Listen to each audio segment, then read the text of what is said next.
My name is Clara Peters, and I'm about to tell you the story of how I brought my sister's ex-fiancé to my parents' anniversary party and watched my entire family implode in front of 50 witnesses. But first, you need to understand something.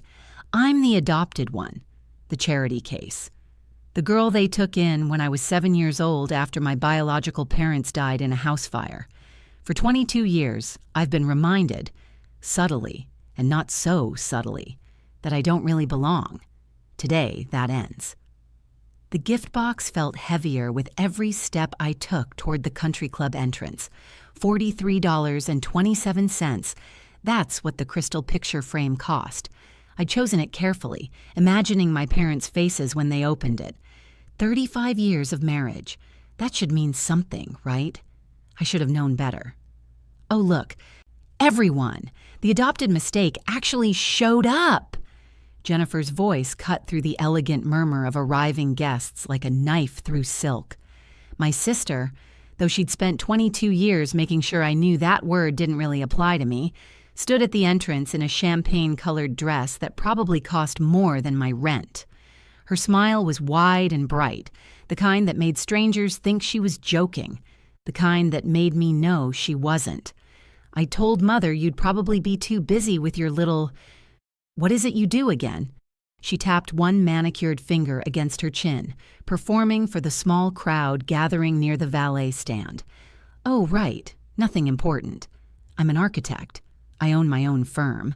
Last month, I won the Regional Architecture Award and landed a $50,000 contract for a civic building. But Jennifer has never acknowledged that. None of them have. Laughter rippled through the group. Polite, uncomfortable laughter from people who didn't know whether this was family banter or cruelty. But my parents knew. Patricia and Robert Peters stood just behind Jennifer, dressed in their country club best, and they were laughing too. Not uncomfortable laughter, real amusement. My mother caught my eye for just a second, and I saw it. That flicker of something that might have been shame in another person. In Patricia, it just looked like annoyance that I was making this awkward by not laughing along. The gift box trembled in my hands. I was 29 years old, successful by any measure, and I was standing in front of a country club feeling exactly like I did at 7 years old. Small, unwanted, wrong. Clara, darling, you made it. My mother stepped forward, air-kissing near my cheek, without actually touching me. We weren't sure you'd come. You've been so distant lately. Distant. That's what she called it when I stopped answering every summons, stopped showing up to be their punching bag at family dinners. I wouldn't miss your anniversary, Patricia. I didn't call her Mom anymore. I'd stopped that 3 years ago after she introduced me to her book club as the girl we took in while Jennifer got to be my daughter. Jennifer moved closer, and I could smell her expensive perfume. You know, Clara, it's really sweet that you keep trying, like a puppy that keeps coming back even after you kick it. Her voice dropped just low enough that only I could hear the venom. When are you going to learn you're not actually family? This was the third family event this year where she'd done this. Public humiliation disguised as sisterly teasing. Last month, she'd started a group text with extended family members, joking about how I wasn't real Peters blood, and maybe that's why I was so different. 12 people had laughed along with her. Not one had defended me. I should have stayed in the car. I should have told Marcus this was a terrible idea, but I was so tired of running. Jennifer's been extra spicy since her engagement fell apart, my father said, clapping a hand on my shoulder like we were buddies. You know how she gets. Don't take it personally. Don't take it personally. That was their favorite phrase. As if cruelty became acceptable if you just decided not to feel it. 6 months ago, Jennifer's wedding to Marcus Brown had imploded spectacularly. She'd been worse ever since.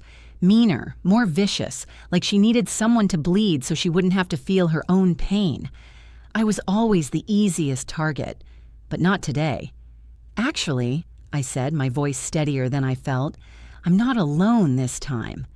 Jennifer's perfectly shaped eyebrows rose. Oh, did you finally get a boyfriend? Let me guess. Someone you met at one of your little architecture meetings? How quaint. I didn't answer. I was watching the parking lot where a black Mercedes had just pulled into a spot near the entrance. I knew that car. Jennifer knew that car. The driver's door opened and Marcus Brown stepped out. 6 feet tall, tailored charcoal suit, dark hair slightly silver at the temples. 42 years old and handsome in that distinguished way that made people take him seriously. A prominent real estate developer whose name appeared in the business section regularly. Jennifer's ex-fiancé, and he was walking toward us with purpose, his eyes locked on mine. I watched the color drain from Jennifer's face, watched my mother's mouth form a small, confused O, watched my father's expression shift from jovial to calculating in half a second. Clara, Jennifer's voice had lost its performative sweetness. What is he doing here? Marcus reached my side and his hand found the small of my back, warm, steady, real. He smiled at me first like I was the only person standing there before turning to face my family. Hello, Jennifer. Patricia, Robert. His voice was calm, professional. I hope we're not late. We. The word hung in the air like a bomb waiting to detonate. Jennifer's face went from pale to flushed. You brought him. Are you insane? I'm her date, Marcus said simply. We've been seeing each other for 3 months. The gift box slipped from my hands and hit the ground with a dull thud. But I didn't pick it up. For the first time in 22 years, I wasn't scrambling to fix things, to smooth things over, to make myself smaller so everyone else could be comfortable. I was done being small. If this story moves you, or if you've ever felt like the outsider in your own family, please hit that like button and subscribe. You won't believe where this goes.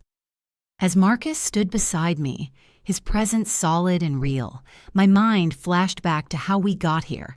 How 22 years of small cruelties had built into this single moment of defiance.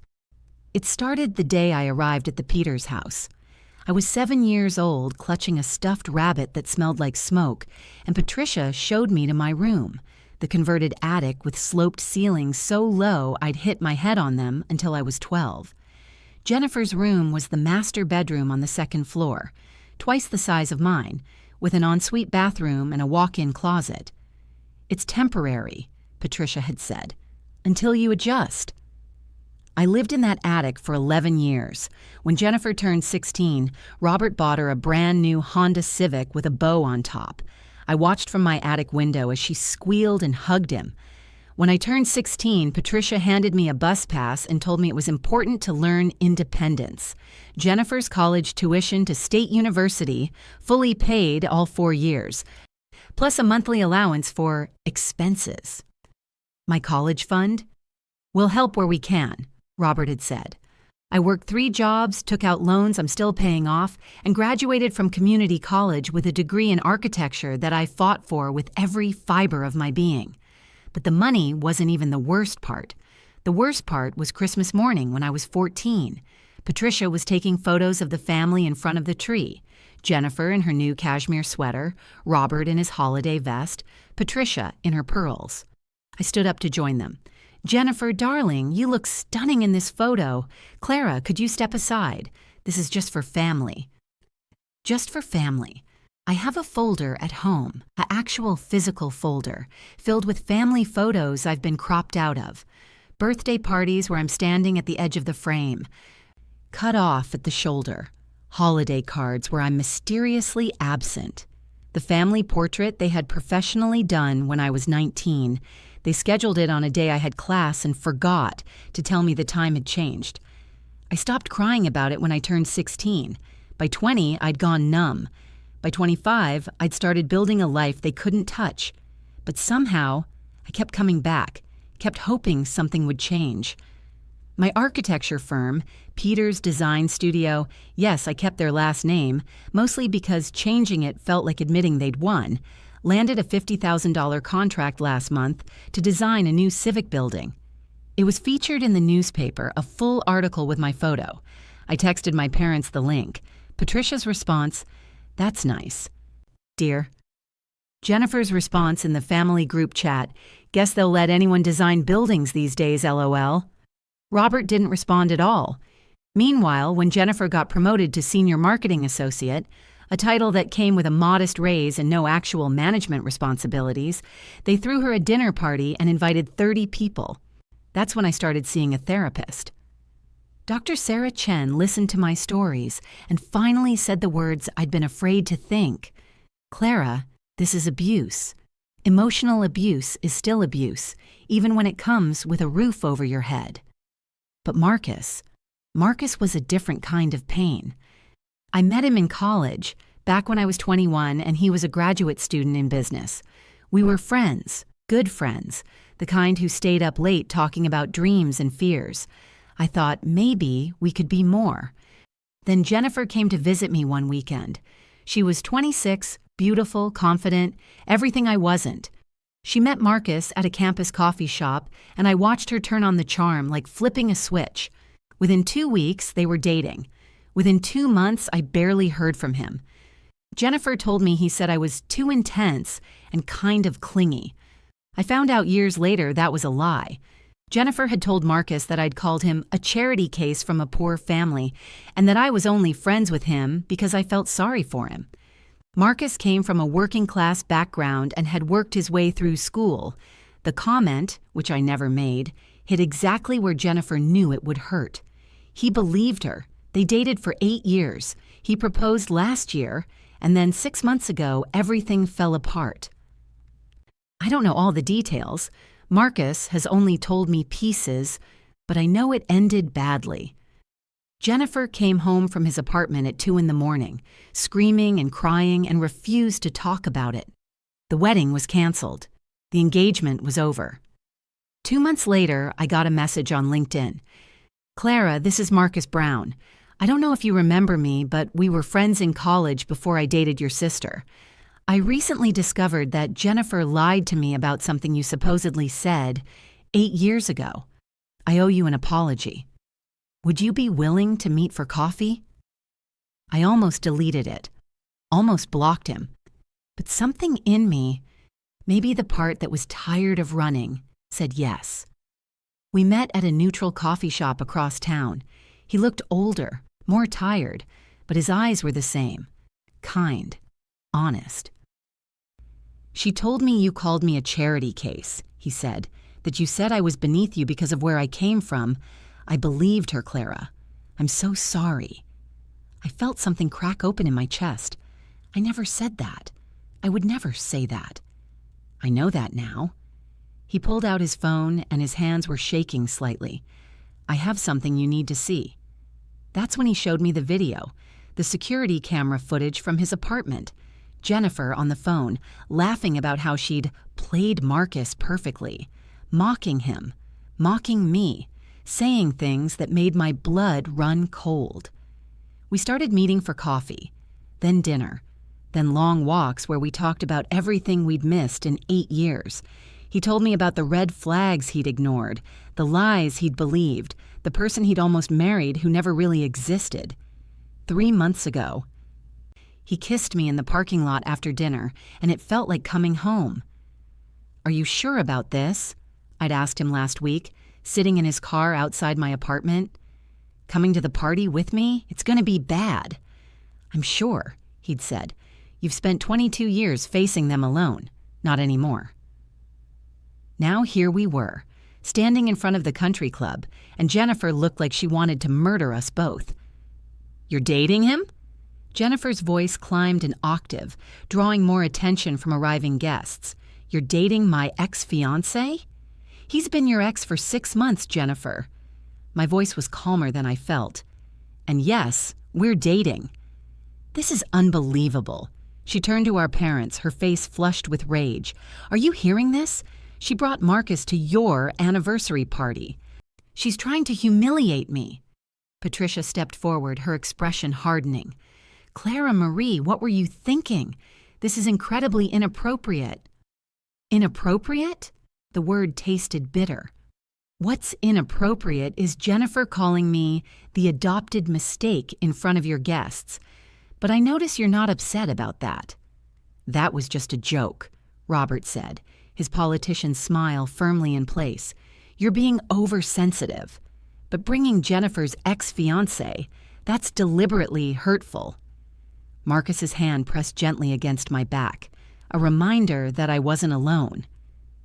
"Mr. and Mrs. Peters," Marcus said, his voice professional and cool, "I'm not here to cause problems. I'm here because Clara invited me as her date. Jennifer and I ended our relationship 6 months ago. I'm allowed to move on." "Move on?" Jennifer's laugh was shrill. "You moved on to her? To my pathetic, desperate, wannabe sister who's been jealous of me her entire life?" Something inside me snapped. "Jealous?" I stepped forward, and for the first time in my life, I didn't make myself smaller. "Jennifer, I've spent 22 years watching you get everything handed to you while I fought for scraps. The bedroom, the car, the college fund, the attention, the love. You got it all. And you still weren't satisfied. You had to take Marcus, too, 8 years ago, because you couldn't stand that I had one good thing that wasn't about you. I didn't take him. He chose me." Jennifer's voice cracked. "Because you're not enough, Clara. You've never been enough. You're the girl nobody wanted, the orphan we took in out of pity, and you will never, ever be one of us."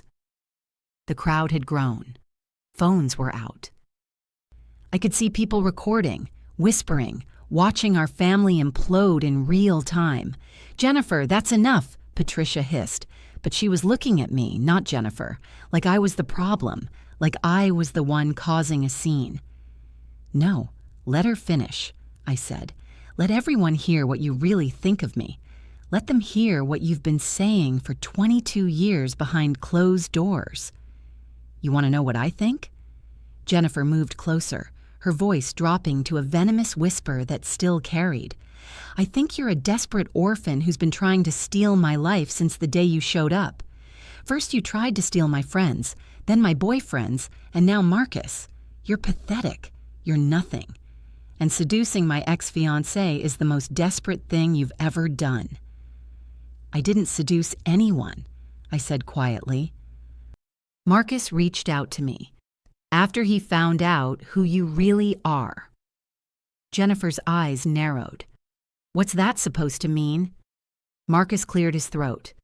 "It means I discovered some things about you, Jennifer. Things that made me realize I'd made a terrible mistake getting engaged to you." "You don't know what you're talking about," Jennifer said, but I heard the fear creeping into her voice. "Don't I?" Marcus pulled out his phone. "Because I have evidence that suggests otherwise." Patricia grabbed my arm, her fingers digging in hard enough to bruise. "Clara, if you care about this family at all, you'll leave, right now. Take him and go, and we'll pretend this never happened." I looked at her fingers on my arm, looked at her face, tight with anger and something that might have been panic, looked at Robert, already calculating damage control, looked at Jennifer, whose mask had finally slipped enough to show the fear underneath. "No," I said simply. "I'm done pretending. Clara Marie Peters, you will apologize to your sister right now." Robert's voice had that edge it got when he was used to being obeyed. "This is cruel and calculated, and we raised you better than this." Something hot and sharp rose in my throat. "No, Patricia, you didn't raise me at all. You housed me. There's a difference." The words hung in the air like a slap. "How dare you," Patricia breathed. "After everything we've done for you, done for me." I pulled my arm from her grip. "You stole from me. You excluded me. You let Jennifer torture me for 22 years and called it sibling rivalry. You made me feel like I should be grateful for the crumbs of affection you threw my way. That's not parenting. That's not family. That's cruelty with a roof over it. You ungrateful little—" Jennifer lunged forward, but Marcus stepped between us. "I think," Marcus said calmly, "that everyone here needs to see something before this goes any further." He held up his phone, and on the screen was a video file. The timestamp read 6 months ago, the night his engagement ended. "This is from my home security system," Marcus said, his voice carrying across the crowd. "I think it's time everyone knew the truth about Jennifer Peters." Jennifer's face went white. "Marcus, don't, please." "Why not?" I asked. "You've spent years making sure everyone knew your version of the truth about me. Let's see how you like it." Marcus's finger hovered over the play button. "I'm warning you," Robert said, his voice low and threatening. "If you play that video, there will be consequences." "I'm counting on it," I said, and Marcus pressed play. The country club had a presentation screen near the entrance. They used it for member announcements and event promotions. Marcus walked over to it calmly, like he'd planned this, and connected his phone. Within seconds, the video filled the large display. The image showed Marcus's living room, the timestamp reading February 14th, 6 months ago, Valentine's Day. Jennifer was pacing back and forth, phone pressed to her ear, completely unaware of the security camera mounted in the corner. "Oh my God, you should see this ring." Jennifer's voice came through the speakers, bright and mocking. 3 carats. He actually thinks I love him. It's hilarious." The crowd went silent. I watched my sister's face drain of color. On screen, Jennifer laughed. That cruel, sharp laugh I knew so well. "No, seriously, I've been playing Marcus perfectly. He's so earnest, so sincere, it's almost too easy." "Turn it off," Jennifer whispered. Then louder, "Turn it off." But Marcus didn't move. Neither did I. "The wedding account?" Video Jennifer continued. "Oh, I've been skimming from that for months. He set it up as joint access, the idiot. I've moved about $35,000 into my personal investment account. He'll never notice. He's too busy being noble and honest." Gasps rippled through the crowd. Someone said, "Oh my God." Phones were up, recording the recording. "Marcus is just a stepping stone," Jennifer said on the video, examining her nails. "Good money, decent connections, but boring as hell. Once I'm established, I'll trade up. You know how it is." Patricia made a small, strangled sound. Robert's face had gone rigid. But the worst part was coming. I knew because Marcus had shown me this video 3 months ago, sitting in his car, and I'd cried for an hour afterward. "Speaking of pathetic," Video Jennifer said, "guess who texted me today? Clara, my sister." She made air quotes with her free hand. She wanted to know if I'd come to some architecture thing she's doing, like I care about her little hobby. My hands clenched into fists. Clara's always been so desperate for approval. It's sad, really, the adopted mistake who actually thinks she's part of the family. Jennifer's laugh was vicious. I've been sabotaging her for years, and she still doesn't get it. Remember when she was dating that guy in college? What was his name? David? I told him she was cheating on him. He dumped her immediately. She cried for weeks. I had cried for weeks. David had been my first real boyfriend, and he'd ended things out of nowhere. Wouldn't even tell me why. Now I knew. And those acceptance letters from the fancy architecture programs when she was 19, Jennifer continued, the ones that came to the house, I kept them. She never even knew she got in. She ended up at community college instead. Jennifer's smile was sharp. I still have them, actually, like trophies. The crowd's murmur grew louder. I heard someone say, "That's psychotic." "The best part," Jennifer said, "is that she keeps trying, keeps showing up to family events, keeps hoping Mom and Dad will finally love her. They won't. She's not real family, and she needs to remember her place. The adopted mistake will never have what I have. I'll make sure of it." Marcus paused the video. The silence was deafening. Jennifer stood frozen, her mouth opening and closing like a fish. I was upset that day. I didn't mean... "You meant every word," I said quietly. "You've been meaning it for 22 years. Marcus disconnected his phone and turned to face the crowd. I ended our engagement that night, not because of the money, I have plenty, but because I finally saw who Jennifer really is. And then I reached out to Clara to apologize for believing the lies Jennifer told me 8 years ago." "What lies?" someone in the crowd asked. "Jennifer told me that Clara had called me a charity case from a poor family," Marcus said. that Clara was only friends with me out of pity. I believed her. I stopped talking to Clara and started dating Jennifer instead. It was all a lie. I felt tears burning behind my eyes, but I wouldn't let them fall. Not here. Not now. This is taken out of context, Patricia said, her voice shaking. Jennifer was upset that day. She didn't mean those things. She stole $35,000 from me, Marcus interrupted. That's not out of context. That's theft. And she sabotaged my relationships, I added. She hid acceptance letters that could have changed my entire life. She's been systematically destroying anything good that happened to me since I was 7 years old. You're exaggerating, Robert said, but his voice lacked conviction. Jennifer would never— I have the bank records, Marcus said. Every transaction Jennifer made from our joint wedding account. $35,217 transferred to her personal account over 6 months. He pulled out his phone again and swiped through screenshots. Here, and here, and here. And I have the acceptance letters, I said.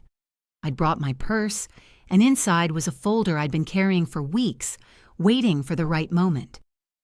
Jennifer kept them in a box in her old room at your house. I found them last year when I was helping Patricia clean out the attic, my attic. There are 3 of them. Full scholarships to prestigious architecture programs, all dated 9 years ago, all addressed to me, all opened and hidden by Jennifer. I pulled out the letters, yellowed and creased, and held them up. The crowd pressed closer. Stanford, I read. Full scholarship, University of Southern California. Full scholarship, Rhode Island School of Design. Full scholarship plus stipend. My voice cracked on the last one. I could have gone to Stanford. I could have had a completely different life, but I never knew these existed because Jennifer hid them from me. Clara, you don't understand, Jennifer started. I understand perfectly, I said. You couldn't stand the idea of me succeeding. You couldn't stand the idea of me having something you didn't. So you made sure I stayed small and struggling while you got everything. Mrs. Helen Briggs, a family friend who'd known the Peters for decades, pushed through the crowd. Her face was pale with shock. Patricia, Robert, is this true? Did you know about this? Of course not, Patricia said quickly. We had no idea Jennifer would— But you knew how she treated Clara, Mrs. Briggs said. I've watched it for years. The comments, the exclusion, the cruelty, and you laughed along. It was just sibling rivalry, Robert said weakly. That wasn't rivalry, someone else said. That was abuse. The crowd was turning. I could feel it. The shift in energy, the way people were looking at my family with disgust instead of sympathy. Jennifer's face crumpled. You're ruining my life, she hissed at me. You're ruining everything. No, I said. I'm just finally telling the truth. Patricia grabbed my arm and pulled me aside, away from the crowd. Her grip was iron, her face twisted with rage. If you don't leave right now and pretend this never happened, we'll make sure you regret it, she whispered. We have lawyers, Clara. We have money. We have connections. You have nothing. I looked at her hand on my arm, looked at her face, the face I'd wanted to love me for 22 years. Actually, I said, I have something you don't. What's that? The truth, and it turns out that's enough. I pulled my arm free and walked back to Marcus. The crowd parted for me, and I heard whispers of support, saw sympathetic faces, but I wasn't done yet. Drop a comment if you think Clara should show those acceptance letters. You won't believe what happens next. There's more, I said, loud enough for everyone to hear. Patricia's face went white. Clara, don't— When I was 7 years old, my biological parents died in a house fire, I said. They left me a life insurance policy. $250,000 held in trust for my care until I turned 18. The crowd went silent again. Marcus moved closer to me, a steady presence at my side. When I turned 18, Patricia and Robert told me the trust was empty. They said it had been depleted for my care: food, clothing, education, medical expenses. They said my parents hadn't left me much, and what little there was had been used up. I pulled out another folder from my purse. This one was thicker, heavier. 2 months ago, I hired a private investigator. I wanted to know the truth about my trust fund. What I found out made me sick. I opened the folder and pulled out the first document, a bank statement with highlighted transactions. The trust wasn't depleted for my care, I said. It was stolen. Every single dollar went to this family's luxuries, and not 1 cent was spent on me. Robert stepped forward. Now wait just a minute. Jennifer's private school tuition, I read from the document. $45,000 over 4 years, paid from Clara Peters' trust fund. Gasps from the crowd. Down payment on the family vacation home in Lake Tahoe, $80,000, paid from Clara Peters' trust fund. Patricia made a small, desperate sound. Robert's boat, the one docked at the marina, $35,000, paid from Clara Peters' trust fund. That money was used for your care, Robert said, his voice rising. Housing, food, utilities. Do you know how expensive it is to raise a child? Then explain this, I said, pulling out another document. Patricia's Mercedes, purchased when I was 12, $42,000, paid from Clara Peters' trust fund. I was wearing thrift store clothes that year because you said we couldn't afford new ones. The crowd's murmur grew angry. Someone said, "That's disgusting." Or this, I continued, my voice shaking now. Jennifer's spring break trip to Paris when she was 16, $12,000, paid from Clara Peters' trust fund. I was working at McDonald's that year, trying to save money for college applications. I looked at Jennifer. You knew, didn't you? You knew where the money was coming from. Jennifer's silence was answer enough. I have an email, I said, pulling out another page, from Jennifer to Patricia, dated 9 years ago. Jennifer was 16. She wrote, "Mom, can I use some of Clara's college fund for the Europe trip? She's not going to need it anyway. She's probably not even smart enough for college." The crowd erupted. People were shouting, angry, disgusted. "You told me the trust was empty," I said, looking at Patricia and Robert.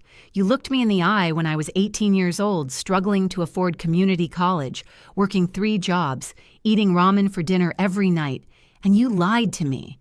While I was struggling, you were spending my inheritance on boats and cars and vacations. That money was legally used for your care," Robert said, but he was sweating now. "We were your legal guardians.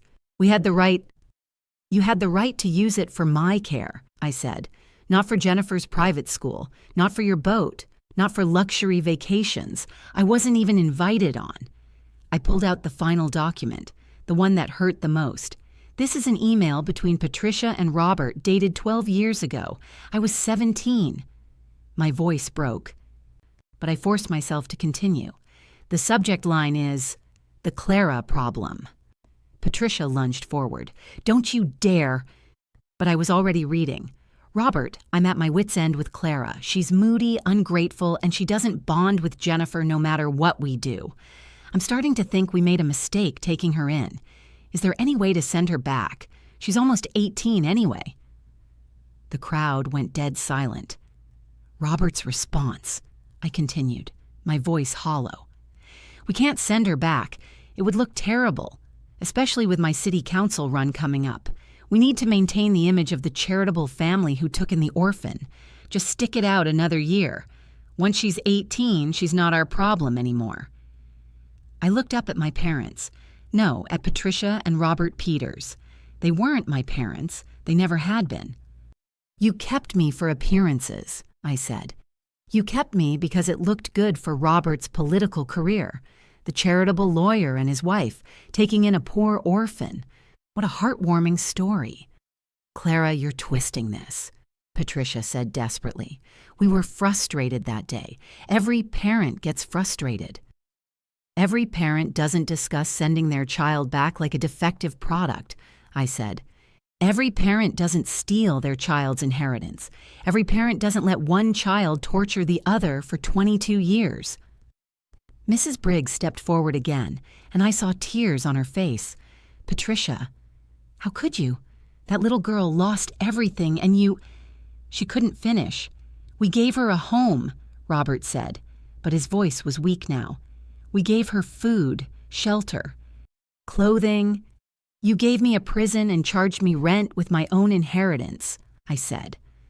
A woman pushed through the crowd, mid-50s, professional suit, carrying a leather briefcase. She walked straight up to me. "My name is Diane Mitchell," she said.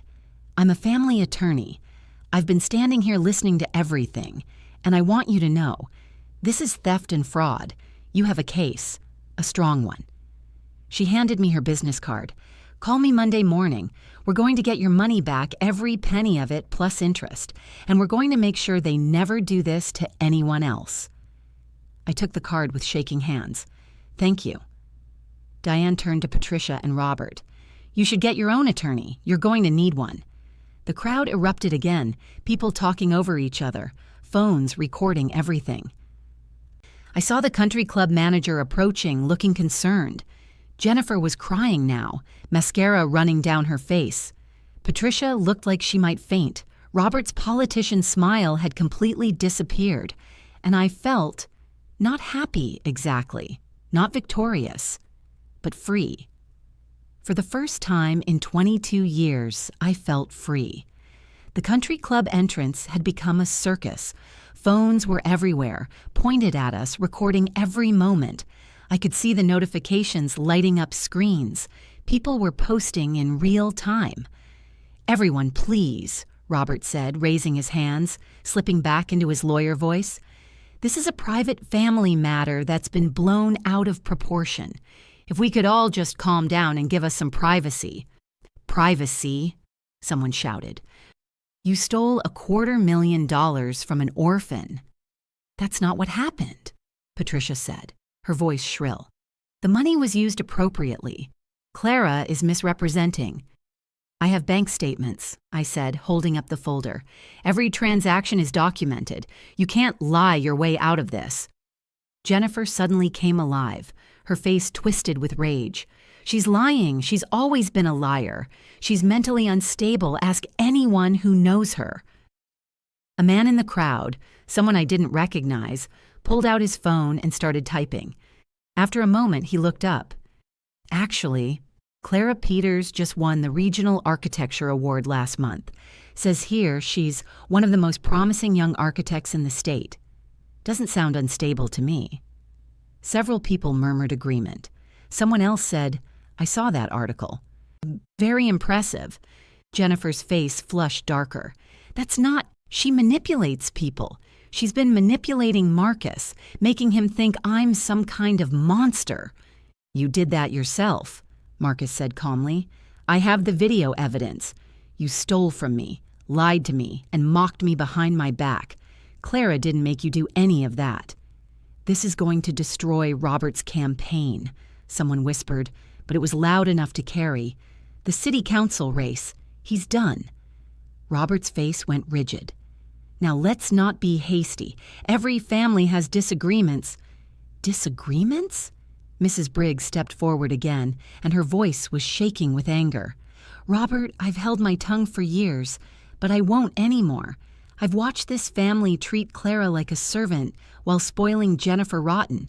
I've watched you exclude her from family photos, dismiss her achievements, and laugh at Jennifer's cruelty. This girl deserves better, and you all should be ashamed." "Helen, you don't understand the full situation," Patricia started. "I understand perfectly, Patricia," Mrs. Briggs interrupted. "I understand that you're a thief and a liar, and your daughter learned from the best." The crowd erupted in agreement. I saw people nodding, heard voices raised in support. "Mrs. Briggs is right," another woman said. "I've seen how they treat Clara at events. It's always been uncomfortable to watch." "I remember that Christmas party," someone else added. "Jennifer made that comment about Clara being the help, and everyone laughed. I thought it was awful. Jennifer spun around looking for allies and finding none. You're all believing her lies. She's been planning this ambush. She brought Marcus here to humiliate me." You humiliated yourself, I said quietly. I'm calling our lawyer, Robert said, pulling out his phone. This is slander, defamation.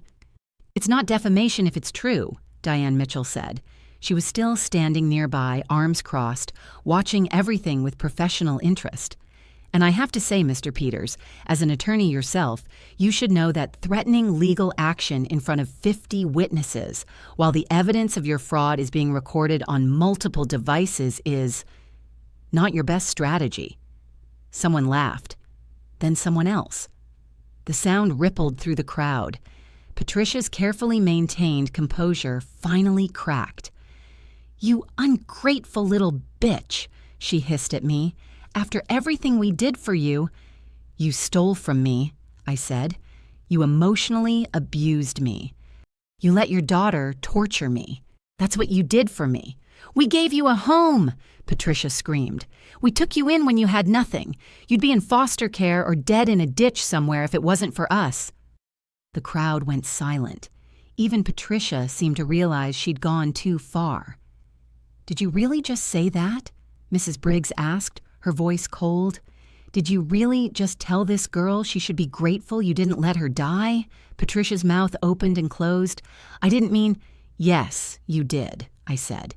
You've always meant it. Every comment, every exclusion, every cruelty, you meant all of it. A younger woman in the crowd, maybe mid-20s, had tears streaming down her face. I'm adopted too, she said. If my parents ever treated me like this, I'd... She couldn't finish, but she didn't need to. Check Twitter, someone said, looking at their phone. This is already trending locally. Justice for Clara. Robert's face went pale. What? Someone posted the video of Jennifer's confession. It's been shared 200 times in the last 10 minutes. Jennifer made a sound like a wounded animal. No. My firm is going to see this, she said, looking at her phone with shaking hands. My boss follows half these people. I'm going to get fired. Maybe you should have thought about that before you stole $35,000 and bragged about it on camera, Marcus said. The country club manager appeared, flanked by 2 security guards. He looked deeply uncomfortable.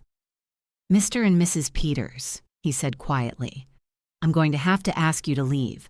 Several members have complained about the disturbance, and we can't have this kind of scene at the club. We're being kicked out? Robert's voice cracked. We've been members here for 15 years. And you'll be welcome back once this situation is resolved, the manager said diplomatically. But for now, I need you to leave the premises. The humiliation on their faces was complete. Patricia looked like she might cry. Robert's politician mask had shattered entirely. Jennifer was already walking toward the parking lot, her phone pressed to her ear. This isn't over, Patricia said, looking at me with pure hatred. You think you've won, but you have no idea what we're capable of. Actually, I said, I think I do. I've been living with what you're capable of for 22 years. The difference is, now everyone else knows too. The security guards escorted them toward the exit.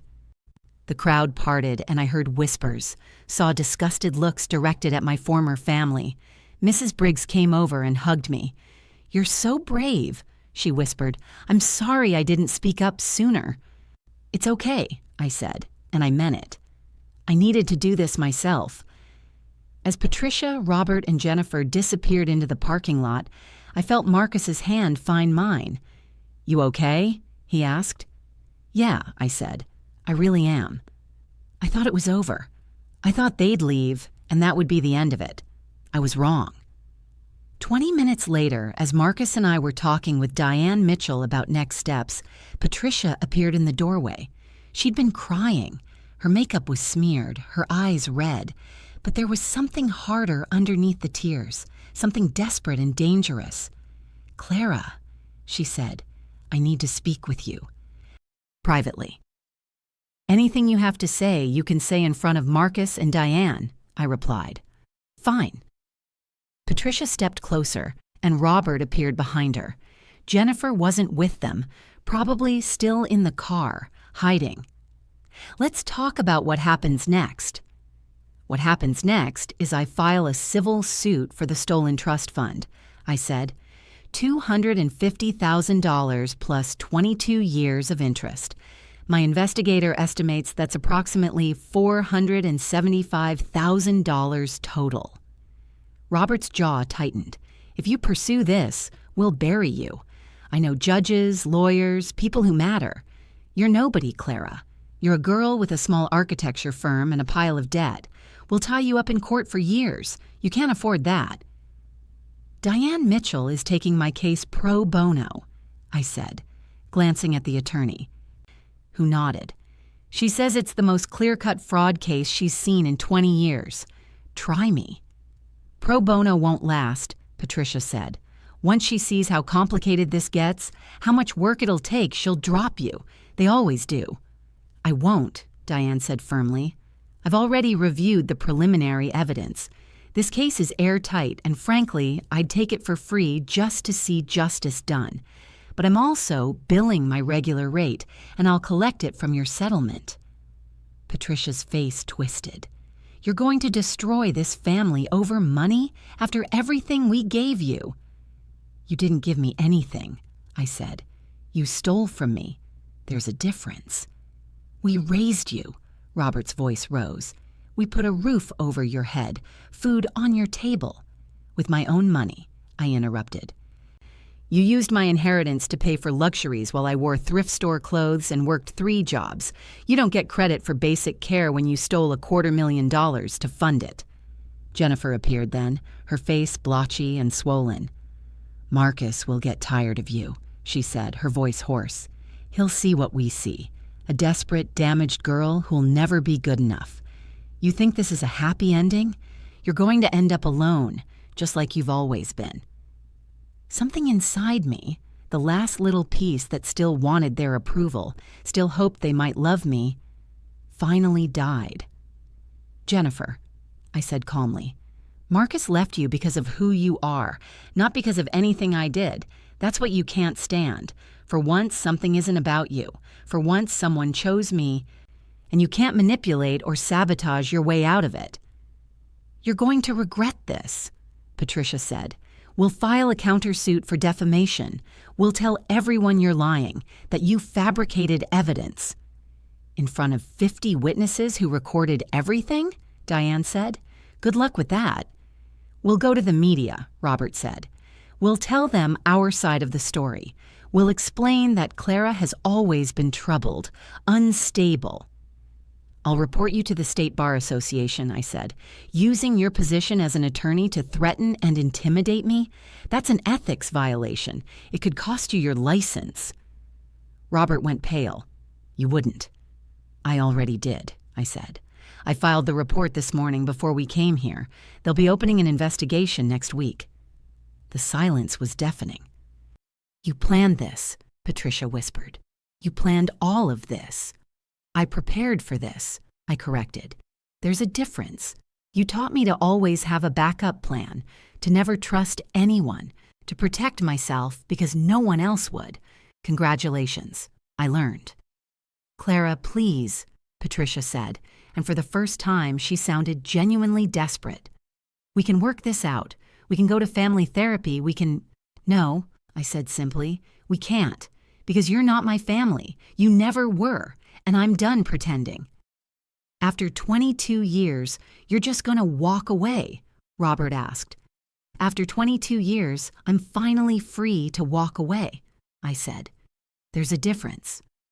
I pulled out my phone and held it up. By the way, I've been recording this entire conversation, every threat, every attempt at intimidation. My attorney now has evidence of witness tampering and harassment. You might want to stop talking. Patricia's face went white. Robert looked like he might be sick. You've become just like us, Jennifer said bitterly, calculating, cold, manipulative. No, I said. I've become strong enough to stand up to you. That's not the same thing. Marcus stepped closer to me, his presence solid and reassuring. I think we're done here. One more thing, I said, looking at each of them in turn. Don't contact me again. Don't call, don't text, don't show up at my office or my apartment. Any communication goes through my attorney. If you violate that boundary, I'll file for a restraining order. Are we clear?" "Crystal," Robert said coldly. I turned to leave, and Marcus walked beside me. Diane followed, already typing notes on her phone. As we reached the door, I heard Patricia say, "You'll regret this, Clara. You'll regret this for the rest of your life." I stopped and looked back one last time. "The only thing I regret," I said, "is not doing this sooner." And then I walked out of that country club, out of their lives, and into my own future. Marcus was waiting by the door with my coat. As he helped me into it, his hand lingered on my shoulder. "You were amazing," he said quietly. "I was terrified," I admitted. "Bravery isn't the absence of fear," he said. "It's doing the right thing despite it." We walked to his car together, and I didn't look back. Not even once. Comment below, Team Clara or Team Family, and tell me what you would have done in her situation. 3 months later, I sat in a conference room at the County Mediation Center, my hands folded on the table in front of me.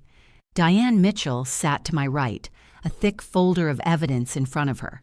Marcus sat behind us in the observer section, a quiet show of support. Across the table, Patricia and Robert Peters sat with their attorney, a nervous-looking man named Gerald Hutchins, who kept adjusting his tie. Jennifer wasn't there. Her absence spoke volumes. At the head of the table sat retired Judge Stephen Briggs, a man in his 70s with steel-gray hair and sharp eyes that missed nothing. He'd been appointed as our mediator, and I'd researched him thoroughly. 30 years on the bench, reputation for fairness, zero tolerance for fraud. "Let's begin," Judge Briggs said, opening his folder. "Ms. Mitchell, please present your case." Diane stood, and I watched her transform into the formidable attorney she was. "Your Honor, this is a straightforward case of trust fund misappropriation. Clara Peters' biological parents left her $250,000 in trust for her care. The defendants, as her legal guardians, had fiduciary responsibility to use those funds solely for Clara's benefit. Instead, they systematically depleted the entire trust for personal luxuries while providing Clara with minimal care." She pulled out the first exhibit, a spreadsheet with highlighted transactions. Exhibit A shows every withdrawal from the trust fund over 11 years. Not a single transaction was for Clara's direct benefit, not one. Judge Briggs studied the document, his expression darkening. "Mr. and Mrs. Peters, is this accurate?" Robert cleared his throat. "Your Honor, we used that money to maintain the household where Clara lived. Housing, utilities, food, these are legitimate expenses." "Then explain this," Diane said, sliding another document across the table. $45,000 for Jennifer Peters' private school tuition. Jennifer is not the trust beneficiary. How does this qualify as Clara's care?" Patricia spoke up, her voice tight. "We felt it was important for the girls to have similar educational opportunities." "Clara attended public school," Diane interrupted, "while her trust fund paid for Jennifer's private education. That's not similar opportunities. That's theft." Judge Briggs made a note. "Continue, Ms. Mitchell." $80,000 for a vacation home in Lake Tahoe, Diane said. According to Clara's testimony, she was allowed to visit this property exactly 4 times in 10 years. Each time, she was expected to clean and cook while the family vacationed. Does that sound like a benefit to you, Your Honor? "It does not," Judge Briggs said flatly. $35,000 for a boat, Diane continued. Clara was invited on exactly 2 boat trips. Both times she served as unpaid crew, cleaning, cooking, managing Jennifer's needs. The boat was registered solely in Robert Peters' name. Judge Briggs looked at Robert. "Mr. Peters, I've been doing this for 30 years. This is one of the most clear-cut cases of trust fund misappropriation I've encountered. Can you explain why Clara's trust fund paid for a boat?" Robert shifted uncomfortably. We We considered it a family asset that benefited everyone, including Clara. Did Clara use this boat? Judge Briggs asked. Well, she was invited on family trips. According to Clara's testimony, Diane interjected, she was invited on exactly 2 boat trips in 10 years, and both times she was expected to serve as crew, cleaning, cooking, and managing Jennifer's needs. That's not a family asset. That's theft with extra steps. Judge Briggs's expression was grim. I'm inclined to agree. Diane pulled out another document. $42,000 for Patricia Peters's Mercedes, purchased when Clara was 12 years old. That same year, Clara's school records show she wore the same 3 outfits repeatedly.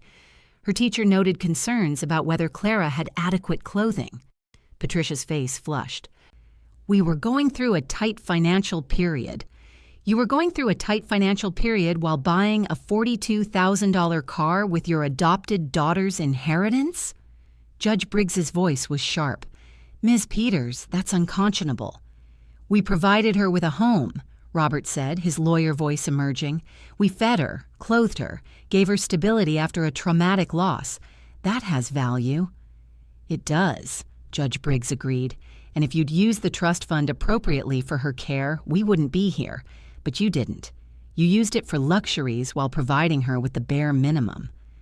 Diane pulled out the emails, the ones I'd found through my investigator. Exhibit F email correspondence between Patricia and Robert Peters discussing the Clara problem. In this email, Patricia asks if there's a way to send her back because Clara is moody and ungrateful. Robert responds that they need to maintain the image for his political career. Judge Briggs read the emails and his jaw tightened. This proves you didn't take Clara in out of genuine care. You took her in for appearances and used her trust fund to finance your lifestyle. That's not fair, Patricia said, her voice breaking. We did care about her. We gave her opportunities. You gave her opportunities funded by her own inheritance while telling her the money was gone, Diane said. You lied to her for 11 years. When she turned 18 and asked about the trust, you told her it was depleted. You looked a traumatized young woman in the eye and lied so you could keep spending her money. The room fell silent. Where is Jennifer Peters? Judge Briggs asked suddenly. She's named in the complaint as having knowledge of the fraud. Gerald Hutchins, the Peters attorney, spoke up. Ms. Jennifer Peters has declined to participate in mediation, Your Honor.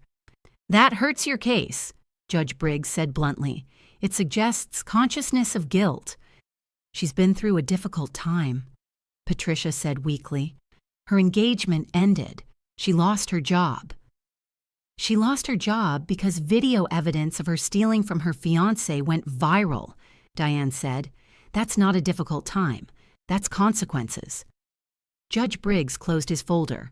I've seen enough. Mr. and Mrs. Peters, I'm recommending you settle this case immediately. If this goes to trial, you will lose, and the judgment will be public record.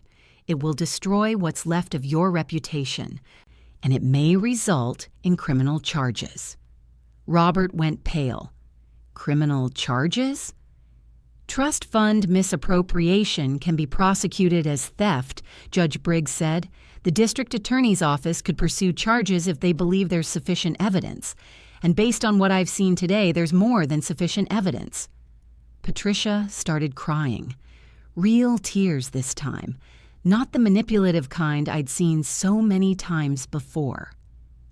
My recommendation, Judge Briggs continued, is that you pay Clara Peters the full trust fund amount of $250,000, plus 22 years of compound interest at the statutory rate, which brings the total to $475,000. Additionally, you'll pay her legal fees, which currently total $62,000. Total settlement, $537,000. Robert made a choking sound. We don't have that kind of money. You have a vacation home, a boat, investment accounts, and retirement funds, Diane said. Liquidate them. You bought them with Clara's money anyway. You'll also sign a no-contact agreement, Judge Briggs said. No direct or indirect contact with Clara Peters. No public statements about her. No interference with her business or personal life. Violation results in immediate legal action and potential criminal charges. This is extortion, Robert said weakly. No, Judge Briggs said. This is justice. You have 30 days to pay the settlement in full. If you refuse, Ms. Mitchell will file a civil suit and I guarantee you'll lose. And then the district attorney gets involved. Your choice. Gerald Hutchins leaned over and whispered urgently to Robert and Patricia. I watched their faces, the anger, the fear, the desperate calculation. Finally, Robert nodded. We'll settle. Smart choice, Judge Briggs said. Ms. Mitchell will draw up the agreement, sign it, pay it, and pray Clara doesn't decide to pursue criminal charges anyway. As we stood to leave, Patricia looked at me across the table. I hope you're happy, she said bitterly.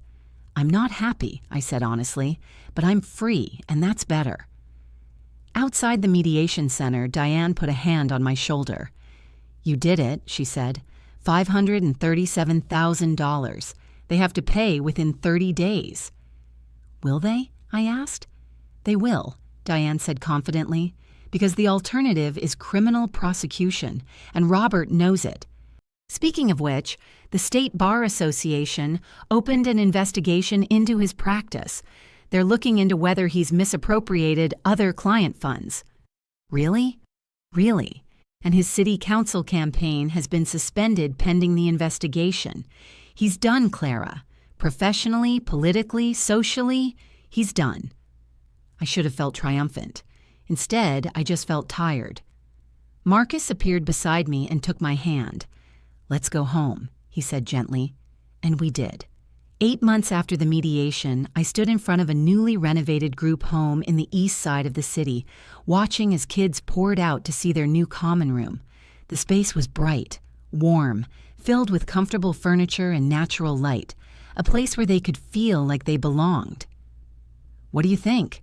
I asked the director, a woman named Sarah Chen.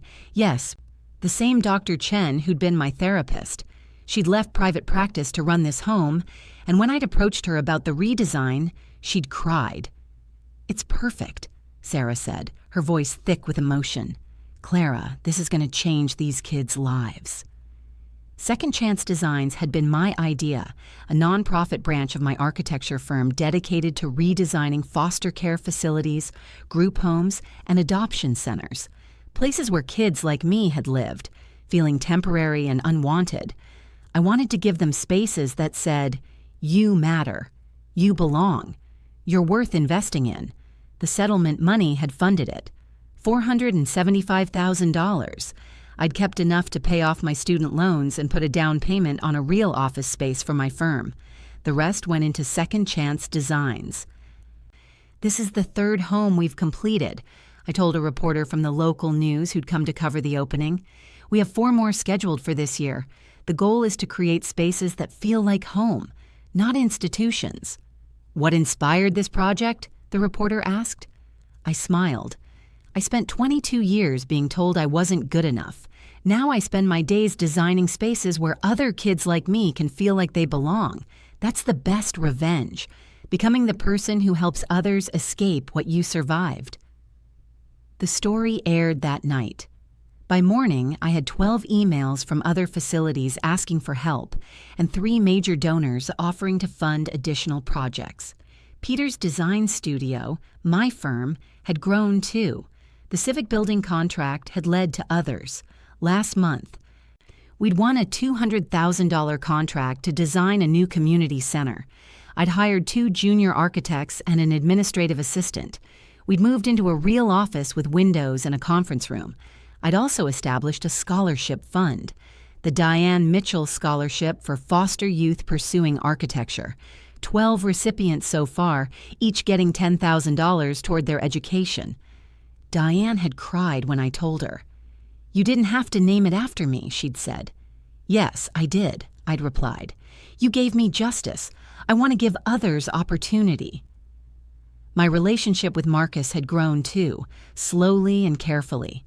We'd gone to couples therapy, both of us carrying baggage from Jennifer's lies and manipulation. We'd learn to communicate, to trust, to build something real. I fell in love with Clara 8 years ago, Marcus told a friend at dinner one night, not knowing I could hear him from the kitchen. But I was too blind to see what was right in front of me. I'm grateful for a second chance to do this right. I'd stood in the kitchen, tears streaming down my face, feeling something I'd never felt before. Chosen, wanted, loved for who I actually was. The Peters family had faded into obscurity. Robert's law practice had closed after the Bar Association investigation revealed multiple instances of questionable financial management. His city council campaign had imploded. They'd sold the vacation home, the boat, and Patricia's Mercedes to pay the settlement. Jennifer had moved to another state, I'd heard through mutual acquaintances. No social media presence, no public profile, just gone. I didn't feel sorry for them, but I didn't feel angry anymore either. Mostly, I felt free. Mrs. Briggs, Helen, had become a friend. She'd introduced me to other families, other opportunities. She'd apologized 100 times for not speaking up sooner, and I'd forgiven her 100 times. You spoke up when it mattered, I'd told her. That's what counts. Today, standing in front of this group home, watching kids explore their new space, I felt something settle in my chest. Purpose, meaning, peace. A little girl, maybe 8 years old with dark hair and wary eyes, approached me. "Did you really design this?" she asked. "I did," I said, kneeling down to her level. "It's beautiful," she whispered. "It feels like someone cares." My throat tightened. "Someone does care. You matter. All of you matter." She hugged me suddenly, fiercely. And I held her while she cried. Sarah came over after the girl ran off to join her friends. "You're changing lives, Clara." "I'm trying," I said, one space at a time. That night, Marcus and I sat on the couch in my apartment. Our apartment now, since he'd moved in 3 months ago. He was reading a book and I was sketching designs for the next group home project. "You're amazing, you know that?" he said suddenly. I looked up. "What?" "You took the worst experience of your life and turned it into something that helps other people. That's not just survival, that's transformation." I set down my sketchbook and curled into his side. I had help. "You did the work," he said, kissing the top of my head. "I'm just lucky I get to watch." 3 years ago, I'd been standing in an attic bedroom, crying over another family event where I'd been excluded, wondering if I'd ever be enough, wondering if I'd ever belong. Now I knew the truth. I'd always been enough. I'd just been looking for validation in the wrong places. I didn't need the Peters family to love me. I didn't need Jennifer's approval or Patricia's affection or Robert's pride. I had myself. I had my work. I had people who chose me every day. And that was more than enough. 6 months after the settlement, I ran into Mrs. Briggs at a coffee shop downtown. She hugged me warmly and gestured to a quiet corner table. "I saw Patricia at the grocery store last week," she said, stirring her latte. "She pretended not to see me. I heard they're selling the vacation home. Couldn't happen to more deserving people." I'd heard the same thing. The Lake Tahoe property was listed at a loss. They needed the money quickly. They'd also taken out a second mortgage on their primary residence to cover the settlement and legal fees. "Robert's practice is barely surviving," Mrs. Briggs continued. "He lost most of his clients after the bar investigation became public. People don't want an attorney who steals from orphans representing them. Funny how that works." I sipped my coffee, feeling nothing. No satisfaction, no anger, just nothing. "How are you doing?" Mrs. Briggs asked, her eyes searching my face. "I'm good," I said, and I meant it. The truth was, the Peters family's fall had been swift and complete. Diane had kept me updated, not because I asked, but because she thought I should know. Robert's bar investigation had concluded 2 months ago. No criminal charges, the statute of limitations had passed on some violations, and the DA didn't think they could prove criminal intent on others. But the Bar Association had censured him publicly. It was permanent on his record, searchable by anyone who looked him up. A censure is career death for an attorney. Diane had explained, especially one whose practice depended on reputation and referrals. Robert's done. His city council campaign had imploded before it even really began. The day after our confrontation at the country club, he'd withdrawn from the race, citing personal family matters. The local newspaper had run a follow-up story connecting his withdrawal to the viral video of Jennifer's confession. His political career was over before it started. Patricia's fall had been social rather than professional. She'd lost her position on the charity board. The irony wasn't lost on anyone. She'd been quietly disinvited from the annual gala she'd attended for 15 years. Former friends had distanced themselves, unwilling to be associated with someone who'd stolen from an orphan. "I heard she's shopping at discount stores now," Mrs. Briggs said. "Not that there's anything wrong with that, but for Patricia, who always had to have the best of everything." She trailed off meaningfully.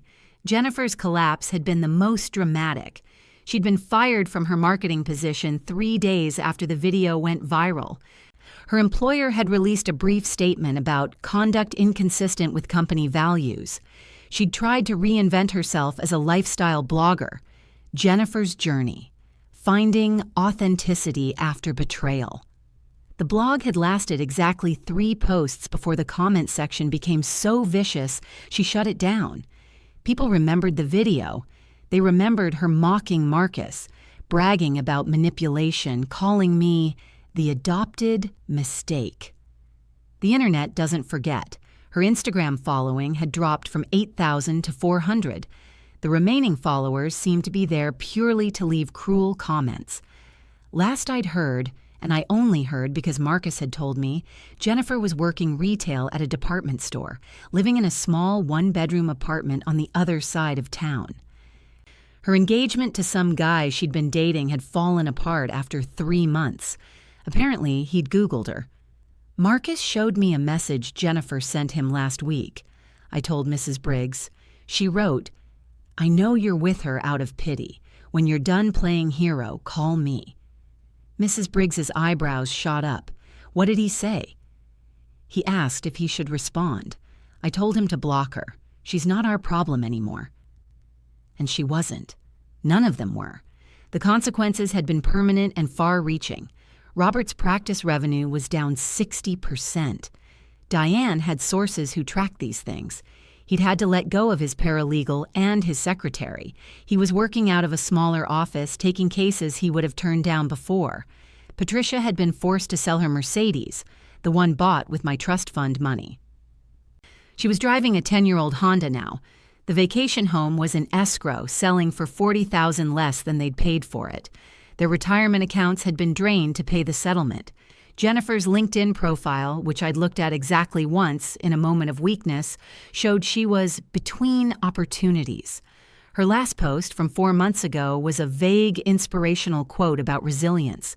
It had 0 likes. "Do you ever feel bad for them?" Mrs. Briggs asked carefully. I considered the question. "No," I said finally. "I feel bad for the people they hurt. I feel bad for the 7-year-old girl who lost her parents and then lost her inheritance to people who were supposed to protect her. But Patricia, Robert, and Jennifer, they made choices. They're living with consequences." "The community hasn't forgotten," Mrs. Briggs said. "Last month, Patricia tried to volunteer at the library. They turned her down, said they had enough volunteers." I knew what that meant. The library was always looking for volunteers. "Robert tried to join the Rotary Club," Mrs. Briggs continued. "His application was rejected. No explanation given, but we all know why." The Peters family had become pariahs in their own community. The people who'd once admired them, who'd attended their parties and praised their charitable work, had turned away because the video had shown everyone who they really were. And unlike me, they couldn't move on. They couldn't rebuild, because their entire identity had been built on a lie, the lie of being good people, charitable people, people who'd taken in an orphan out of the goodness of their hearts. When that lie was exposed, there was nothing left. "I heard Jennifer tried to move to Portland," Mrs. Briggs said, "but she couldn't afford it. The settlement wiped out her savings too. Apparently, she'd been storing money she'd skimmed from Marcus in a joint account with Patricia. It all went to paying you back. Good, I thought, but I didn't say it out loud. You know what the worst part is for them? Mrs. Briggs said, leaning forward. It's not getting worse. It's been 6 months and nothing's improved. This is their life now, permanently. She was right.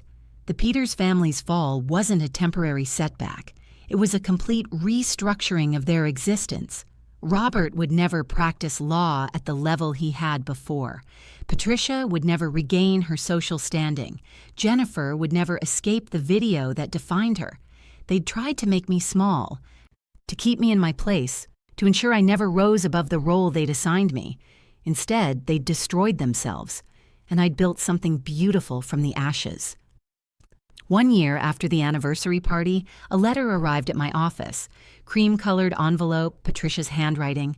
My assistant brought it to me with a questioning look. "Do you want me to send it back?" she asked. I stared at the envelope for a long moment. Then I opened it. The letter was 2 pages, handwritten in Patricia's careful script. Dear Clara, it's been a year since the unfortunate events at our anniversary celebration. I've spent this time reflecting on what happened and the role that mistakes played in our family dynamic. I stopped reading and looked at Marcus, who was sitting across from my desk reviewing a contract. Listen to this. The role that mistakes played, not the mistakes I made. Mistakes, like they just happened on their own. Marcus looked up. Is that from Patricia? Yes. I kept reading aloud. I want you to know that we never intended to hurt you. As a family, we all could have communicated better. I understand you felt excluded at times, and for that, I'm sorry. Felt excluded, Marcus repeated. Not we excluded you. Felt excluded. Like it was your perception, not their actions. It gets better, I said, scanning ahead. I know you got what you wanted, the settlement, the recognition, the vindication. I hope it's brought you peace. Now I'm writing to ask if we might move forward. Jennifer is getting married in 3 months, and it would mean a lot to her and to us if you would attend, as a family. I set the letter down. She wants me to come to Jennifer's wedding. Marcus was quiet for a moment. What are you going to do? I looked at the letter, at Patricia's careful handwriting, at the words that were designed to sound like an apology, but were actually just more manipulation. Mistakes were made. As a family, got what you wanted. Nothing had changed. They still didn't understand what they'd done wrong. They still thought this was about money, about recognition, about me being oversensitive. They still didn't see me as a person who'd been harmed. They saw me as a problem that needed to be managed. I'm going to respond once, I said. Set the boundary clearly, and then I'm done. Forever. I pulled out my laptop and started typing. Patricia, I received your letter. I won't be attending Jennifer's wedding or any future family events. This isn't about holding grudges. It's about protecting my peace. You didn't make mistakes. You made choices. For 22 years, you chose cruelty over kindness, exclusion over inclusion, and theft over honesty. Those weren't misunderstandings. They were decisions. You say mistakes were made as if no one was responsible. You say, as a family, as if I was ever truly part of yours. You say I got what I wanted as if justice is the same as revenge. I didn't want vindication. I wanted a family who loved me. I wanted parents who protected me. I wanted a sister who didn't torture me. You couldn't give me those things then, and you can't give them to me now. I've built a good life without you, and I intend to keep it that way. I wish you no harm, but I also wish you no place in my future. Please don't contact me again. Clara, I read it aloud to Marcus. Too harsh? No, he said. It's honest, and you have the right to be honest. I printed the letter, signed it, and put it in an envelope. Then I did something I'd been putting off for months. I went through my phone and blocked Patricia's number, then Robert's, then Jennifer's. I blocked them on social media, on email, everywhere. I pulled out the folder of evidence I'd kept, the bank statements, the emails, the acceptance letters. I'd been keeping them in my desk drawer like I might need them again, but I didn't. The legal case was over. The settlement was paid. I put the folder in a storage box and labeled it, Peters Family Closed. Then I put it in the back of my office closet behind old project files and supplies. Closed, finished, done. Marcus came around the desk and pulled me into a hug. "How do you feel?" "Free," I said, and I meant it. That night, I sent a message to Diane Mitchell. "If Patricia, Robert, or Jennifer contact me again, please handle it. I'm done engaging." Her response came immediately. "Understood. You focus on your life. I'll handle them if needed." And just like that, the Peters family became someone else's problem, not mine, never mine again. If you've ever felt like you don't belong, remember, sometimes the family you build is worth more than the one you were given. Hit subscribe to see more stories of people who chose themselves and won.